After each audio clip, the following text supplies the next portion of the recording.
Grégory Levaux, bonjour. Bonjour Thibault. Vous êtes président de l'École européenne de Contract Management et il y a une réforme qui est entrée en vigueur le 1er octobre 2016 qui concerne particulièrement votre activité, mais aussi l'ensemble des entreprises. C'est la réforme du droit des contrats. Alors on va profiter de votre expertise pour la décrypter. D'abord, quels sont les grands principes de ce nouveau texte ? Avant toute chose, le premier objectif, c'était de dépoussiérer un texte qui remontait à Napoléon et au Code civil de 1804. Donc le texte précédent ne correspondait plus aux avancées d'autres droits concurrents, notamment la common law anglo-saxonne. Et il s'agissait donc de proposer un droit attractif, parce que le contrat et la loi qui lui est applicable sont devenus des vecteurs de compétitivité dans la mondialisation.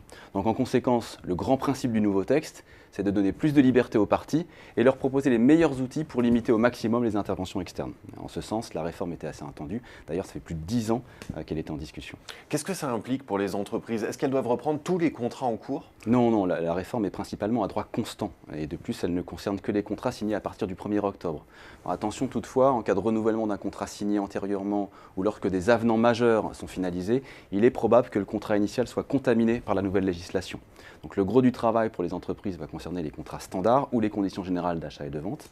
Et s'ils n'ont pas été mis en conformité, les parties risquent de valider des clauses en incohérence avec la réforme et donc qui pourraient être invalidées par un juge. À quelle clause est-ce que vous pensez ? Est-ce que vous pouvez nous en dire plus ? Je pense à des clauses qui créeraient un déséquilibre significatif entre les signataires, par exemple.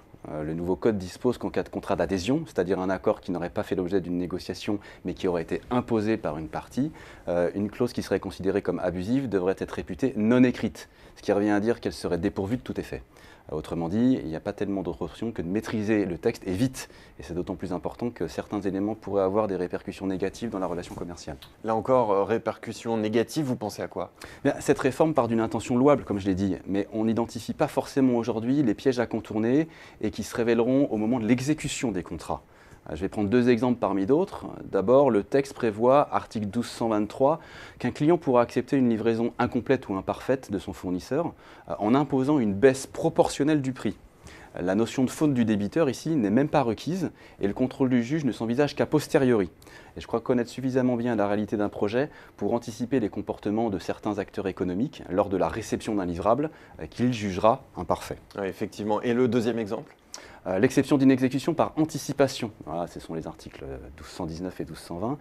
S'il est manifeste que mon concontractant ne s'exécutera pas à l'échéance prévue par notre accord, je pourrais suspendre l'exécution de mes propres obligations.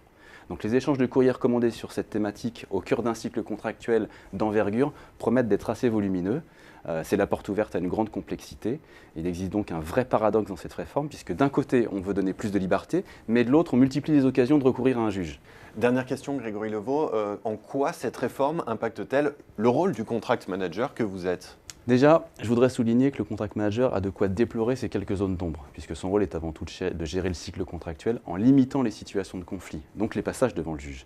Mais cela dit, il voit son rôle renforcé puisque le pilotage des contrats va devenir plus prégnant, et puis il va falloir suivre attentivement les prochaines évolutions.